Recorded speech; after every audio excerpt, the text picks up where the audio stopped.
गॉलिस्टिक्स के English PYQ series में आपका फिर से स्वागत है। 9 जुलाई शिफ्ट 4 पहला है the following sentence has been split into 4 segments. Identify the segment that contains a grammatical error. After a while she look up and saw that it was getting dark. तो देख रहे हो यहाँ पर and saw that it was getting dark, ये पूरा past में ही लिखा गया, लेकिन ये शी लुक अप जो है एक तो प्रेजेंट में लिखा गया और उसमें भी गलत लिखा हुआ है, क्योंकि प्रेजेंट में शी लुक्स अप लिखता, लेकिन यहाँ पर जब आगे पास्ट को कंटिन्यू कर रहा है तो हमें इसमें पास्ट ही यूज करना होगा, क्योंकि ज्यादातर पास्ट में ही है। तो यहाँ हो जाएगा शी लुक्ड अप, इस लुक के जगह जो है हम V2 का यूज करेंगे, इसलिए ये सेगमेंट गलत है। The given sentence is divided into 4 segments. Identify the segment that contains a grammatical error. A great culture of hospitality of the Spanish is well known. तो देखो ग्रेट कल्चर जो है इसको हम काउंट नहीं कर सकते, इसलिए इससे पहले हम नहीं लगाएंगे, और ऊपर से ये स्पेनिश के ग्रेट कल्चर की बात कर रहा है तो ये एक विशिष्ट है, इसके लिए हम द ग्रेट कल्चर बोलेंगे, the great culture of hospitality of the Spanish. और द स्पेनिश का मतलब स्पेन से नहीं है, यहाँ पे स्पेन के लोगों से है। अगर किसी भी देश के पहले द लग जा रहा है, जैसे द यूरोपियन या द इंग्लिशमैन, द इंग्लिशमैन ने द इंग्लिश भी बोल दिया, तो उसका मतलब हो गया अंग्रेज, ना कि ब्रिटेन। इस तरह तुम्हारा ये तीसरा सेगमेंट गलत है। Select the option that will improve the given sentence by using the most appropriate word. Alexa have been working as a teacher for 5 years now. एक तो Alexa के साथ has लगेगा, और जब हम प्रेजेंट परफेक्ट कंटिन्यूअस बनाते हैं तो has been लगते हैं, has के साथ been लगता है, ना कि been। इसलिए यहाँ हो जाएगा Alexa has been working as a teacher for 5 years now. Parts of the following sentence have been given as options. Select the option that contains an error. There was an gang of thieves spotted at our local bank. तो gang जो है वो G से sound कर रहा है, यानी constant sound कर रहा है, इसलिए हम इसके पहले एन आर्टिकल का नहीं बल्कि ए आर्टिकल का यूज करेंगे। हो जाएगा there was a gang of thieves, इसलिए ये सेगमेंट गलत है। अब कंप्रहेंशन पैसेज है, क्वेश्चन देख लो। चलो अब बनाया जाए। How does a camel survive in the desert? Many people think that the camel stores water in its hump, but the hump is really made up of fats. यानी कि ज्यादातर लोग सोचते हैं कि hump जो है कैमल का वो पानी स्टोर करने के लिए बना होता है, लेकिन hump जो है वो फैट्स से बना होता है। When a camel blank find water, it passes less urine to conserve blank small amount of water it has in its body. यहाँ पे एक सेंस दे रहा है कि जब उसे पानी नहीं मिलता तब वो जो है कम यूरिन पास करता है, इसलिए हम यहाँ पर यूज करेंगे cannot. When a camel can not find water, सबसे अप्रोप्रिएट यही है। When a camel can not find water it passes less urine to conserve के बाद क्या हो जाएगा अ विच वेरी या द, तो हम यहाँ पे द यूज करेंगे कि जो भी स्मॉल अमाउंट उसके पास है उसको वो कंजर्व करने की कोशिश करता है। यहाँ हो जाएगा the small amount of water it has in its body. Next देखते हैं। Furthermore the camel has a higher body temperature then blank of most mammals. यहाँ पे क्या हो जाएगा, देखो सम द दैट या ऑल, यहाँ पे बॉडी टेम्परेचर के लिए जो है दैट का यूज किया जाएगा कि कैमल का बॉडी टेम्परेचर जो है मोस्ट मैमल्स के बॉडी टेम्परेचर से। तो यहाँ दोबारा से बॉडी टेम्परेचर नहीं लिखा, सीधे हम दैट लिख देंगे तो वही सेंस देगा कि than that of most mammals. Next है this means that it starts to sweat blank a higher temperature than what that which human beings for example blank to perspire. तो देखो इसका मतलब हुआ जब उसका जो है बॉडी टेम्परेचर हाई है तो उसको पसीना आना भी जो है हायर टेम्परेचर पे शुरू होगा, जितना पे ह्यूमन आता है उससे ज्यादा। इसलिए यहाँ पे क्या हो जाएगा स्टार्ट्स टू स्वेट ब्लैंक का हायर टेम्परेचर। तो यहाँ पे प्रीपोजिशन क्या आ जाएगा, यहाँ पे टेम्परेचर के एक बिंदु बता रहा है कि किस टेम्परेचर पे शुरू होगा, इसके लिए हम एट यूज करेंगे कि तापमान का एक बिंदु बता रहा है। तो at a higher temperature than that which human beings for example blank to perspire, यानी किस तरह से जो है उनके पसीना आने की क्रिया शुरू होती है। इसके लिए स्टार्टिंग या स्टार्ट हो जाएगा। तो देखो यहाँ पे ह्यूमन बींग्स के लिए यूज किया जा रहा है, तो ह्यूमन बींग्स प्लूरल है, इसके साथ हम V1 का यूज करेंगे। हो जाएगा स्टार्ट टू परस्पायर, यानी कि उनका पसीना आने का क्रिया किस तरह से शुरू होता है। उसके बाद लास्टली क्या लिख रहा है इसमें देख लेते हैं। This also helps it to keep water loss through sweating to a minimal, यानी कि इससे जो है वो, क्योंकि देखो शरीर जब कम पसीना बाहर निकालेगा तो इससे क्या होगा कि शरीर में पानी ज्यादा रहेगा। ये कैमल्स के लिए, ऊंट के लिए जो है बहुत फायदेमंद होता है। Select the most appropriate option that can substitute the underlined segment in the given sentence. Grasslands should not be foraged and some places are to be closed for grazing. देखो क्या बोल रहा है, ग्रास लैंड्स जो है यानी कि जो घास वाले मैदान है वो लोग ज्यादा फॉरेस्ट नहीं होने चाहिए। फॉरेस्ट मतलब होता है उस पर जो है ज्यादा चराई नहीं होनी चाहिए। उसको जो है जो चराई चारा खिलाया जाता है गाय को भैंस को जितने भी तुम्हारे चारा खाने वाले जीव हैं उन सबको चारा खिलाया जाता है घास वाले मैदान पे। तो ग्रास लैंड्स को ज्यादा नहीं खिलाना चाहिए, ग्रास लैंड्स पर ज्यादा नहीं खिलाना चाहिए क्योंकि इससे मैदानों को नुकसान पहुंचता है।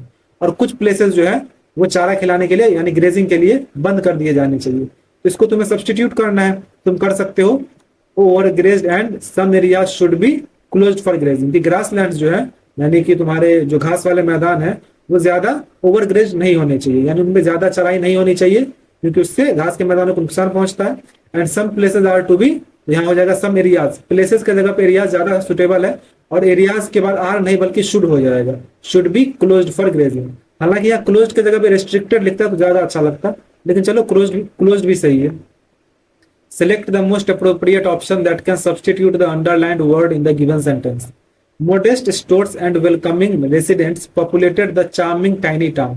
तो charming को तुम्हें substitute करना है यानी इसका सिनोनिम बताना है। तो charming मतलब होता है बहुत आकर्षक, जो दिल जीत ले यानी मन मोह ले। तो इसका substitution हम कर देंगे delightful से। delightful का मतलब ये होता है बहुत ही आनंददायक, बहुत ही मनभावन। unpleasant मतलब अप्रिय, बुरा। nasty का मतलब गंदा, घिनौना। hideous का मतलब भयानक या घिनौना। Select the most appropriate option that can substitute the underlined segment in the given sentence. If there is no need to substitute it, select no substitution required. I quietly went out at the door into the veranda. तो जब वो veranda की ओर गया, it means that वो door को पार किया होगा। तो इसके लिए हम डोर से गया होगा ना, तो इसके लिए हम at का नहीं बल्कि थ्रू का यूज करेंगे कि वो डोर से होकर यानी दरवाजा से होकर जो है प्रवेश द्वार से होकर वो वरामदा की ओर गए, यहाँ पे थ्रू हो जाएगा। Select the most appropriate synonym of the given word. Rectify. तो rectify मतलब होता है त्रुटि ठीक करना यानी सुधारना। इसका सिनोनिम हो जाएगा करेक्ट। करेक्ट का मतलब होता है उसको सही करना। कंसिडर का मतलब विचार करना, कनेक्ट मतलब जोड़ना और काउंट मतलब गिनना। Select the most appropriate option to substitute the underlined segment in the given sentence. Shantanu always buries his head in the sand whenever he explains his professional failures to his father. तो bury one's head in the sand इस idiom का मतलब होता है जानबूझकर किसी ऐसी reality को छुपाना जो कि अच्छा ना है, यानी कि अपने वास्तविकता से बचना, खतरे को अनदेखा करना है। एक सेंटेंस यहाँ पर तुम्हारा आ जाएगा hides from the truth यानी कि सच्चाई से मुंह मोड़ना। Select the most appropriate option to fill in the blank. It is the blank to reach Delhi. तो देखो जब यहाँ पे रूट की बात की जाए तो रूट के साथ यहाँ पे क्विकेस्ट है, फास्टेस्ट है, स्ट्रॉन्गेस्ट और लोएस्ट है। तो सबसे अप्रोप्रिएट कौन सा होगा?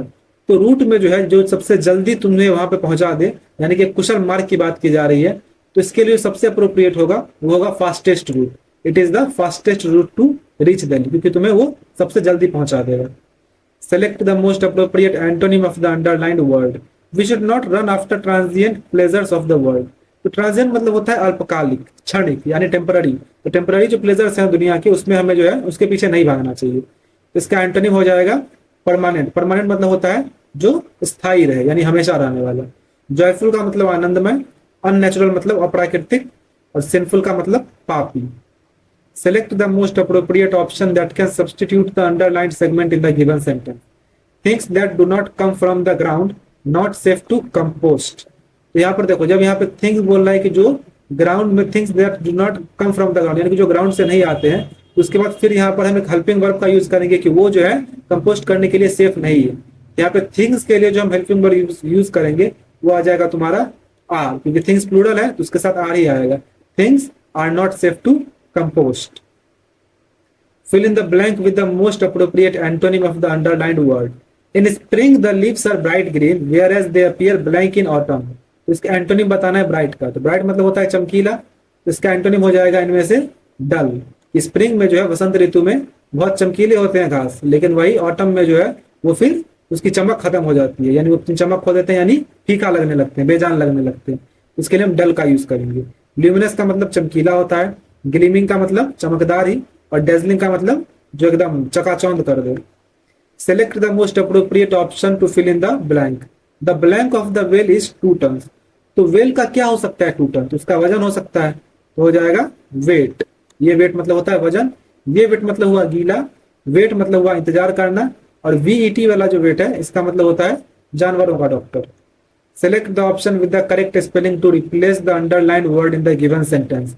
A natural calamity causing huge destruction and loss of life and property. तो कैलेमिटी नहीं, कैलामिटी कहते हैं। कैलामिटी मतलब होता है बहुत बड़ी आपदा या विपदा, यानी भारी संकट। इसके लिए हम कैलामिटी यूज करेंगे, CALAMITY, कैलामिटी। तो कैलामिटी जो है वो बहुत ज्यादा तबाही कॉज करता है, जिससे बहुत ज्यादा लाइफ और प्रॉपर्टी का लॉस होता है। Select the most appropriate synonym of the given word. Luminous, तो ल्यूमिनस मतलब चमकीला होता है, प्रकाशमान। इसका सिनोनिम हो जाएगा रेडिएंट। रेडिएंट का मतलब भी चमकीला, उज्जवल होता है। लग्जरियस का मतलब हो जाता है बहुत आलीशान, शानदार टाइप का। लेबोरियस का मतलब परिश्रमी। एमिएबल का मतलब मिलनसार, दोस्तियारी वाला। Select the most appropriate option to fill in the blank. The cat's entry into the store room was blank. तो कैट की जो एंट्री थी स्टोर रूम में वो क्या हो सकती है? तो फिर यहाँ पे होमोफोन्स यूज किए गए हैं। यहाँ हो जाएगा QUIET वाला क्वाइट, क्योंकि ये क्वाइट मतलब शांत होता है, और ये जो क्वाइट है QUIT वाला क्वाइट, इसका मतलब होता है काफी। इसलिए तुम ये वाला क्वाइट यूज करोगे, शांत वाला, कि कैट की जो एंट्री थी वो बहुत शांत तरीके से हुई थी। ये क्विट मतलब होता है छोड़ देना, और ये क्यूट मतलब होता है प्यारा। Select the most appropriate meaning of the underlined idiom in the given sentence. He got medals time after time by following the instructions of his mentor. तो टाइम आफ्टर टाइम मतलब होता है कि समय के, मतलब ये लगातार, एक के बाद एक। इसलिए हम यूज कर सकते हैं रिपीटेडली। रिपीटेडली का मतलब भी होता है लगातार, यानी बार बार। वंस मतलब एक बार, ट्वाइस मतलब दो बार, रेयरली मतलब शायद ही कभी। Select the incorrectly spelled word in the given sentence.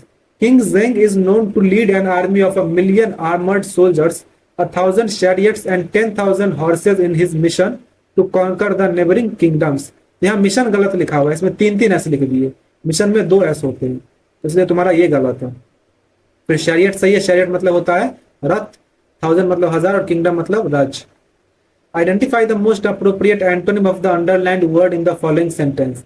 Harry's behavior was very blunt during his school days. Harry का बिहेवियर अपने स्कूल दिन में क्या था, स्कूल दिनों में क्या था? बहुत ब्लंट था। ब्लंट का मतलब होता है बहुत ही मुंहफट टाइप, बदतमीज टाइप, यानी कि जो सीधा बोल दे। तो इसके लिए हम बोल सकते हैं, ब्लंट का एंटोनिम पूछ रहा है ना, तो हो जाएगा पोलाइट। पोलाइट का मतलब होता है विनम्र, जो कि सभ्य तरीके से बात करे। क्यूरियस का मतलब होता है जिज्ञासु। डल का मतलब एकदम बेजान, और एक्साइटेड मतलब उत्साहित। तो इस तरह ये कंप्लीट हुआ। जो भी आपका स्कोर था उसे कमेंट करें।